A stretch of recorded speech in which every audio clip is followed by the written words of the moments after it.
po, nagkagalak ako na walang liban ngayong araw. Bago tayo magsimula ay balikan muna natin ang nakaraang aralin. Baitang tatlo, sabi dito, tingnan ang mga larawan. Tukuyin ang mga wastong baybay ng pangalan na sumusunod na larawan. Okay, pagmasdan at bibigyan ko lamang kayo ng 3 minuto para matukoy ang nasa larawan. Naintindihan po ba? Opo! Okay, para sa baitang tatlo, brother Abad, araw-araw ginagamit ninyo ang salitang naglalarawan sa tao, hayop, lugar, bagay at pangyayari.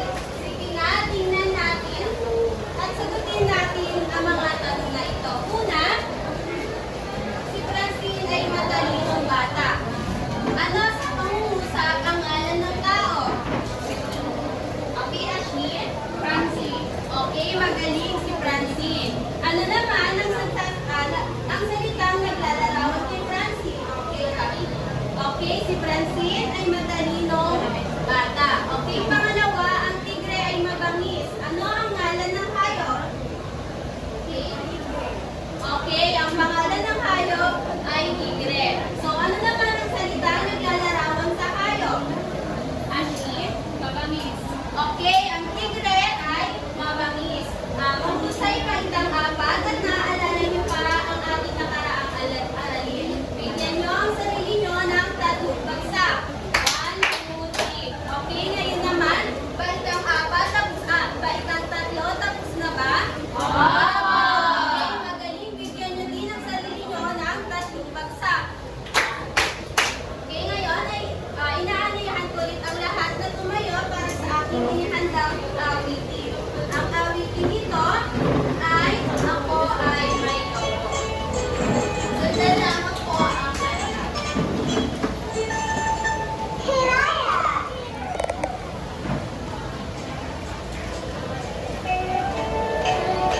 lang po, ayan po.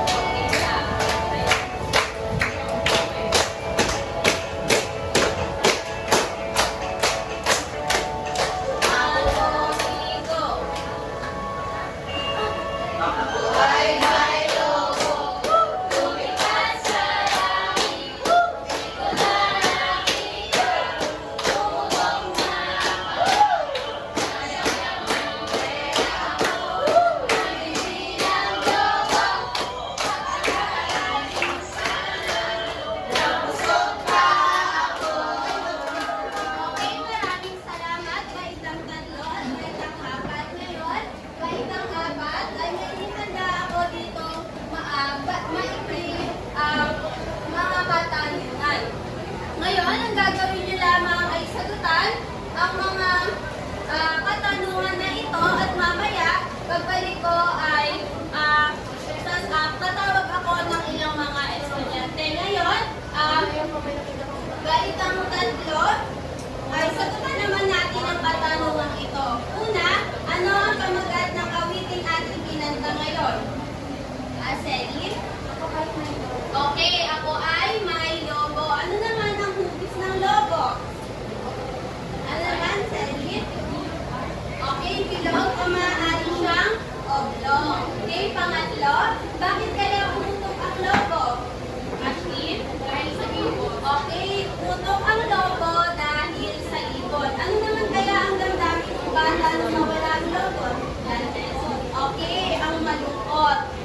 Ang salitang oblong at malungkot ay ilan lamang sa mga halimbawa ng pang-uri o salitang naglalarawan na ating tatalakayin ngayong araw. Ano nga ba ang pang-uri? Ang pang-uri ay ang salitang naglalarawan ng tao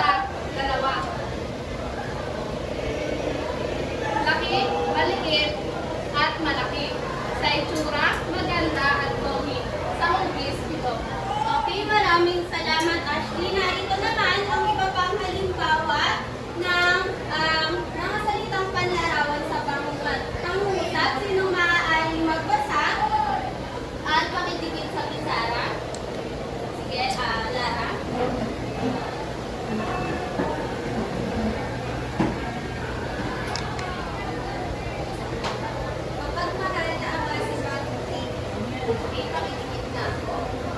At sumunod, sino po ang maaaring magbasa at pakidikit sa Bisara at Flip?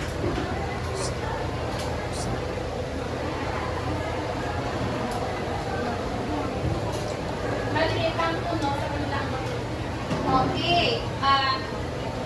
Panghuli, sino po ang maaaring magbasa? Kelly?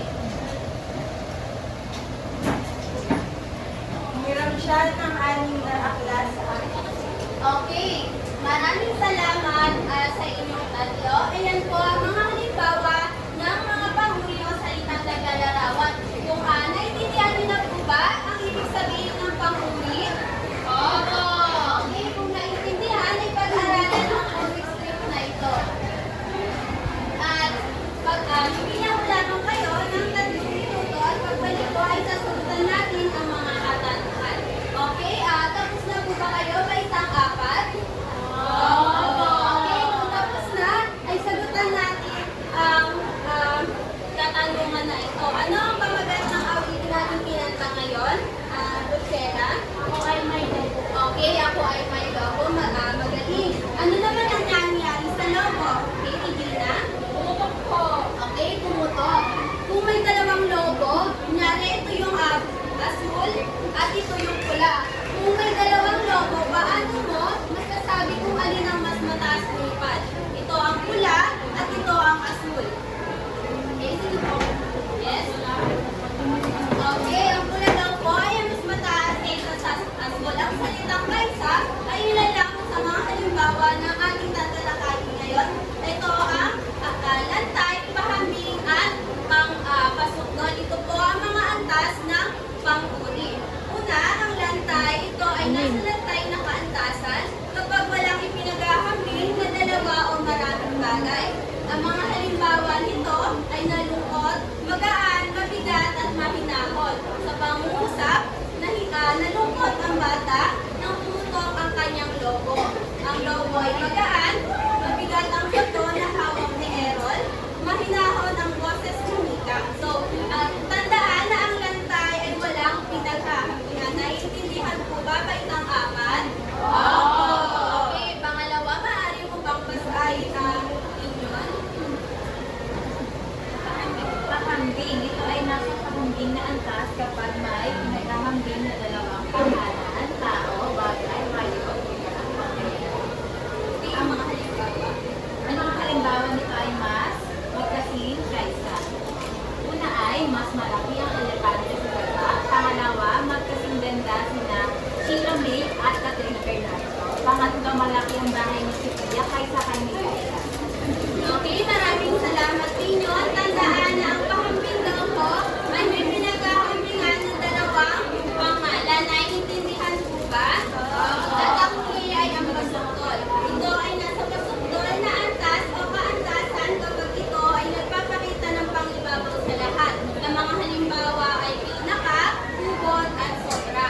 Sa pangungusap, pinaka, matalino ang batang si Julius sa kanilang klase. Pangalawa, madami ang nakain kaninang umaga ni Colin. Dahil ubod ang sarap ng luto ng kanyang lola. At pangatlo, sobrang mapagmahal ang magulang ni Christina. Tandaan na ang basuklol daw po ay ang nagpapakita ng pangibabaw sa lahat. Ano nga po ulit ang tatlong antas ng panghuli? Sino po maaaring sumagot? O, sige po. Iyon. Okay, lantay, pahambing, at pasukdol. Naiintindihan po ba ang tatlo? Opo! Kung naiintindihan po, ay sagutin ang katanungan na ito at pagbalik ko ay sasagutin natin ang mga tanong. Okay? Paikang tatlo, tapos na po ba? Okay, kung tapos na, ay sagutin na natin ang mga tanong. Okay, alam niyo na daw ba kung ano ang panghuli? Okay, magaling. Sino daw ang makakapagbigay ng pangungusap na may panghuli o panglarawan? Sino po maaaring magbigay? Okay, Sally. Ano po? Maganda at mabuti. Okay, maganda at mabuti. Sino pa po? Okay, ganito ang mga ilang halimbawa niya. Ito, tulad ng sabi ni Sally,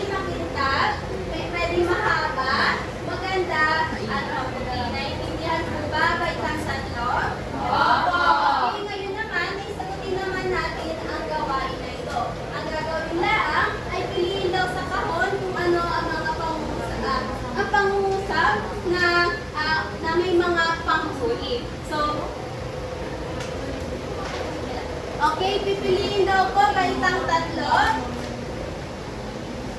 Okay, una, sobrang patlang ang batang si Danica sa mga gawaing bahay. Okay, sino maaaring sumagot sa panguna? Okay, Sally. O.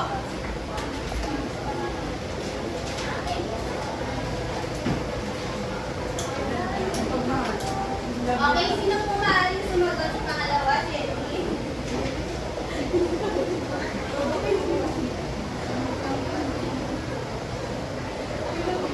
Okay, pangatlo. Sino maaaring sumagot, Ashley?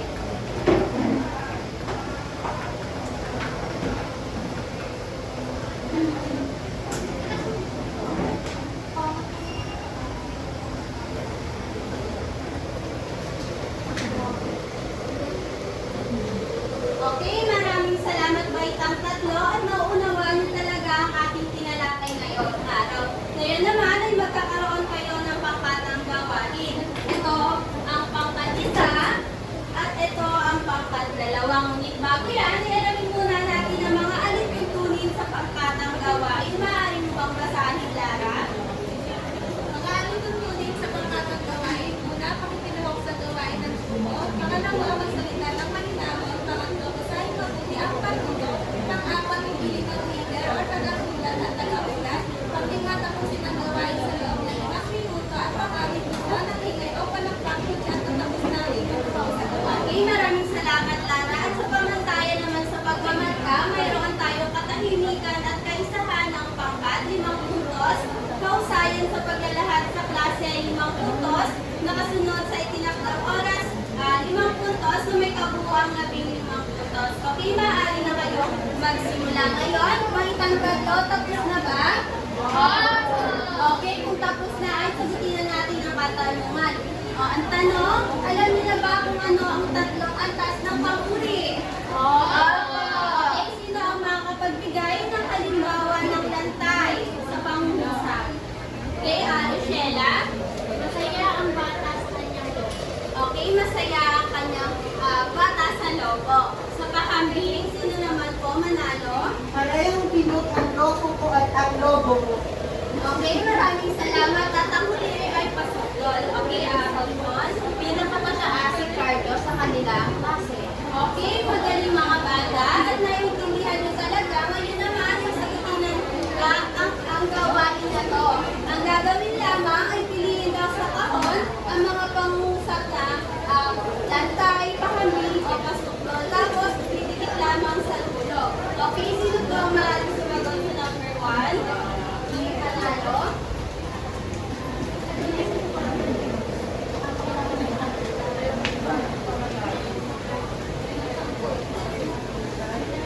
Okay, maraming salamat. Sino naman po ang makapagsagot sa pangalawang bilang?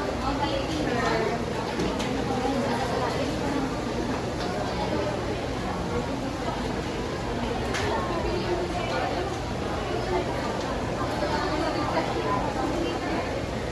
Okay, sa pangatlong bilang, sino po ang maaaring sumagot? Rhea? Pangatlong bilang?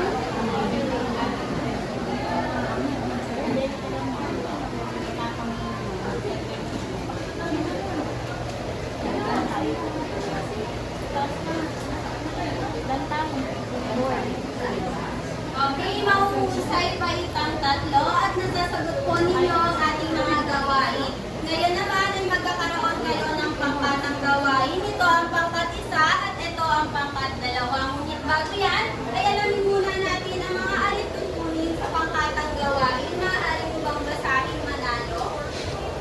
Mga alituntunin sa pangkatang gawain. Una, pakikilahok sa gawain ng grupo. Pangalawa, magsalita ng mahinahon. Pangatlo, isahin mabuti ang panuto. At pang-apat, pumili ng leader, tagasulat at tagaulat. At pang-lima, tapusin ang gawain sa loob ng 5 minuto. Pang-anim, gawa ng ingay o palakpak kundi at tapos na ang inyong grupo sa gawain. Okay, maraming salamat, Manalo. Ngayon naman sa pamantayan sa pagmamarka ay mayroon kayong katahimikan at kaisahan ng pangkat, 5 puntos, kausayan sa paglalahad sa klase, 5 puntos, nakasunod sa itinakdang oras, 5 puntos na may kabuuang 15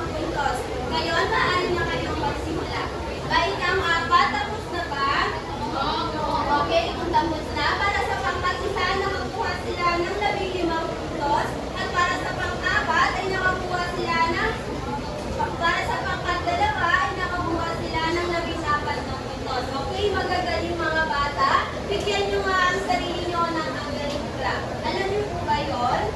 Okay, ganito yun. 1, 2, ang galing. 1, 2, ang galing. 1, 2, ang galing-galing ko. Okay, naintindihan ko ba? Okay, 1, 2, 3, go. 1, 2, ang galing. 1, 2, ang galing. 1, 2, ang galing-galing ko. Okay, ngayon naman, ano nga ulit yung pinag-aralan natin ngayong araw? Ano nga po ulit ang pinag-aralan natin ngayong araw? Mariela? Okay, panghuli. Ano daw po ang panghuli?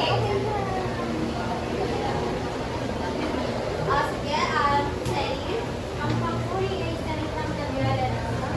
Okay, ang panghuli ay ang salitang naglalarawan sa tao, hayop, lugar, bagay, at pangyayari. Ngayon naman, ay kung may nihanda ako dito may pagsusulit para malaman ko kung naunawaan niyo talaga ang ating pinag-aralan ngayong araw. Bibigyan ko lamang kayo ng 5 minuto para matapos ito. Okay, kahit ang apat, tapos na ba? Tapos na. Pangkat isa, nakakuha sila ng 15 puntos. At pangkat dalawa, nakakuha sila ng 14 na puntos. Okay, magagaling mga bata. Bigyan na din ang sarili nyo ng ang galing clap. 1, 2, 3, go! 1, 2, ang galing. 1, 2, ang galing. 1, 2, ang galing-galing ko. Okay, maraming salamat. Ngayon, ano nga ulit ang ating pinag-aralan ngayong araw? Maria, pinag-aralan po natin na pinag-aralan ngayon ng ating ngayong araw ay or antas ng panghuli. Okay, ano-ano nga po ang mga antas ng panghuli? Manalo? Lantay, pahambing, pasok. Okay, lantay, pahangin, at kasundol. Okay, mahusay mga bata. Ngayon ay may handa akong maikling pagsusulit para malaman ko kung naunawaan o naintindihan niyo talaga ang ating tinalakay ngayong araw. Bibigyan ko lamang kayo ng 5 minuto para matapos ito. Okay, tapos na ba kayo tatatlo? Oo!